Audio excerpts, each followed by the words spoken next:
अस्सलाम वालेकुम। लेक्चर 18 में research approaches inductive and deductive का आज हम मुताला करेंगे। रिसर्च अप्रोचेस को दो हिस्सों में तकसीम किया गया है। First is deductive and second is inductive.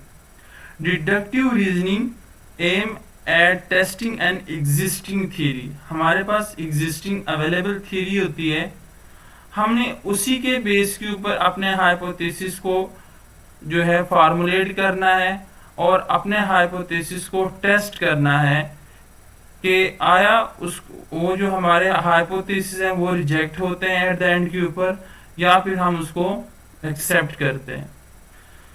Objective approach हम यूज करते हैं डिडक्टिव के अंदर। Objective approach mean not biased data, not include personal opinion or beliefs of researcher। मतलब कि जब हम डिडक्टिव अप्रोच को यूज करेंगे तो उसमें जो रिसर्चर की अपनी ओपिनियन होती है वो इम्पोर्टेंट नहीं होती, बल्कि फैक्ट्स को ज़्यादा इम्पोर्टेंस होती है। उसमें रिसर्चर की अपनी परसेप्शन जो है वो ज़्यादा इम्पोर्टेंट नहीं होती और रिसर्चर की ओपिनियन भी ज़्यादा इंपॉर्टेंट नहीं होती। क्वांटिटेटिव मेथड यूज, जब हम डिडक्टिव अप्रोच की बात करेंगे तो डिडक्टिव अप्रोच में हमारे पास जो जर्नलाइज हमारे पास डेटा होता है वो लार्ज फॉर्म में होता है हमारे पास, और हम डिडक्टिव अप्रोच में क्वांटिटेटिव मेथड को यूज करते हैं। अब हमारे पास एक एग्जिस्टिंग थ्योरी हमारे पास अवेलेबल होती है, उसमें से हम फार्मूलेट करते हैं अपने हाइपोथेसिस को, ठीक है, मफरूजा बनाते हैं, फिर डेटा कलेक्ट करते हैं और डेटा कलेक्ट करने के बाद हम डेटा को एनालिसिस करते हैं। यहाँ पे हम टेस्ट लगाते हैं और टेस्ट लगाने के बाद हमारे पास जो भी रिजल्ट्स वगैरह आते हैं उस डेटा के, उसके बेस के ऊपर हमारे पास जो हाइपोथेसिस जो कि हमने फार्मूलेट किया होता है उस हाइपोथेसिस का हम रिजल्ट के साथ कंपैरिजन करके और फिर हम एट द एंड के ऊपर अगर इसको अगर फेवरेबल है देन सिग्निफिकेंट है देन और हमारे जो फार्मूलेटेड हाइपोथेसिस है उसको सपोर्ट भी कर रहे हैं तो हम इसको एक्सेप्ट करते हैं। अदरवाइज इसको एक्सेप्ट हाइपोथेसिस को हम अल्टरनेटिव हाइपोथेसिस भी कह देते हैं। अदरवाइज हम जो हाइपोथेसिस उसको रिजेक्ट कर लेते हैं, इसको हम नल हाइपोथेसिस भी कह देते हैं। मोस्ट ऑफ द स्टूडेंट्स इस चीज के ऊपर फोकस करते हैं कि जो हमारे हाइपोथेसिस जितने भी हमने फार्मूलेट किए हैं वो सब ही सिग्निफिकेंट या सब ही एक्सेप्टेबल हो तो फिर ही हमारा अच्छा थीसिस या अच्छी रिसर्च जो है या रिसर्च पेपर जो है वो माना जाएगा। ऐसा नहीं है, अगर आपको ये हाइपोथेसिस है उसमें से कोई रिजेक्ट हो रहा है तो इट्स ओके, आपकी फाइंडिंग है और ये भी आपका जो है वो एक तरह से आपका काम है जो कि आपने एक नई चीज जो है एक जो ट्रू फैक्ट्स के ऊपर आपने एक आर्गुमेंट को डेवलप किया। No move on inductive approach. Inductive approach reasoning aim at developing a theory. जब हम इंडक्टिव अप्रोच की बात करेंगे तो बेसिकली हम क्या कर रहे हैं, कोई नई थ्योरी जो है उसको डेवलप कर रहे हैं।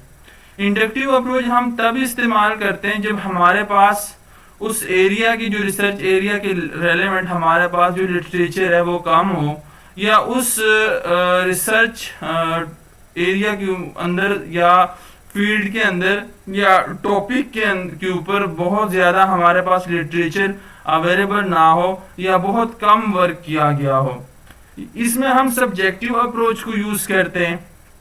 सब्जेक्टिव अप्रोच जब होती है तो इसका मतलब है कि इसमें जो रिसर्चर है उसकी पर्सनल जो उसकी ओपिनियन है उसको ज्यादा इंपॉर्टेंस दी जाती है।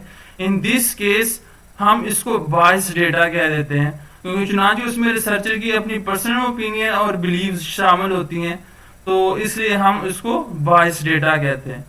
क्वालिटेटिव मेथड यूज हम इसमें करते हैं। क्वालिटेटिव जब हम मेथड जिस तरह मैंने प्रीवियस लेक्चर में भी बताया कि हम इंटरप्रेटिव में हम क्वालिटेटिव मेथड को यूज करते हैं और एक्सप्लोरेटरी स्टडी में भी हम ज्यादातर क्वालिटेटिव मेथड को यूज करते हैं। जबकि एक्सप्लेनेटरी स्टडी में हम क्वांटिटेटिव मेथड को यूज करते हैं। तो हम इंडक्टिव अप्रोच कैसे अपनाते हैं? फर्स्ट कोई स्पेसिफिक और ऑब्जर्वेशन हमारे पास होती है, हम उस स्पेसिफिक ऑब्जर्वेशन के बेस के ऊपर कोई पैटर्न को रिकॉग्नाइज करते हैं और उस पैटर्न को रिकॉग्नाइज करने के बाद हम जनरल कंक्लूजन की तरफ आते हैं। यानी कि हमारे पास क्या होता है, एक स्पेसिफिक ऑब्जर्वेशन करने के बाद एक पैटर्न जो होता है बार बार रिपीटेबल, उसको ऑर्गेनाइजेशन करने के बाद, रीऑर्गेनाइज करने के बाद उसको जर्नल कंक्लूजन में ले आते हैं। तो वो जर्नल कंक्लूजन हमारी क्या होती है, एक थ्योरी बन जाती है। इसलिए हम इसको डेवलपिंग थ्योरी अप्रोच भी कह देते हैं। अब हम मूव करते हैं टेबल की तरफ, जो कि हमारे प्रीवियस लेक्चर और इस लेक्चर दोनों को ही है अहाता कर रहा है।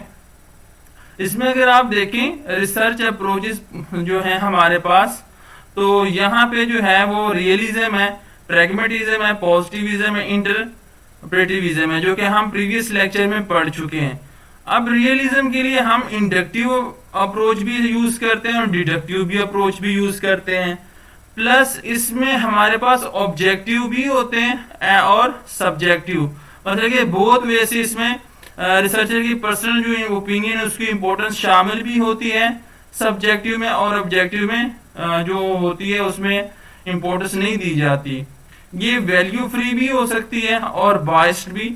और मेथड जो है इसके लिए क्वालिटेटिव मेथड यूज करते हैं। प्रैग्मेटिज्म की जब हम बात करेंगे तो इसमें भी बहुत हम यूज कर सकते हैं डिडक्टिव एंड इंडक्टिव अप्रोच, और यहाँ पे हम ऑब्जेक्टिव और सब्जेक्टिव बोथ के लिए हम यूज कर सकते हैं। वैल्यू फ्री भी हो सकते हैं और बाइस्ड भी। क्वालिटेटिव एंड क्वांटिटेटिव बोथ के लिए हम इसको यूज कर सकते हैं। पॉजिटिविज्म की जब हम बात करेंगे तो पॉजिटिविज्म में हमारे पास डिडक्टिव अप्रोच मतलब कि हम यूज करते हैं। जब डिडक्शन की बात की जाती है तो इसका मतलब है कि हम क्वांटिटेटिव जो मेथड यूज करेंगे। जब इंडक्टिव की बात की जाएगी तो क्वालिटेटिव मेथड यूज किया जाएगा। जब डिडक्शन की हम बात करेंगे तो यहाँ पे ऑब्जेक्टिव्स होंगे हमारे पास और वैल्यू फ्री होगी, इसमें कोई बाइस्ड नहीं होगा, ठीक है। और इंटरप्रेटिविज्म में हमारे पास इंडक्टिव है, सब्जेक्टिव हमारे पास यहाँ पे, और यहाँ पे हमारे पास बाइस्ड होता है। बाइस्ड मीन कि इसमें जो रिसर्चर की पर्सनल ओपिनियन या बिलीव है उसको इंपॉर्टेंस दी जाती है। और यहाँ पे हमारे पास जो मेथड हम अप्लाई करते हैं इंटरप्रेटिविज्म के ऊपर वो है क्वालिटेटिव मेथड।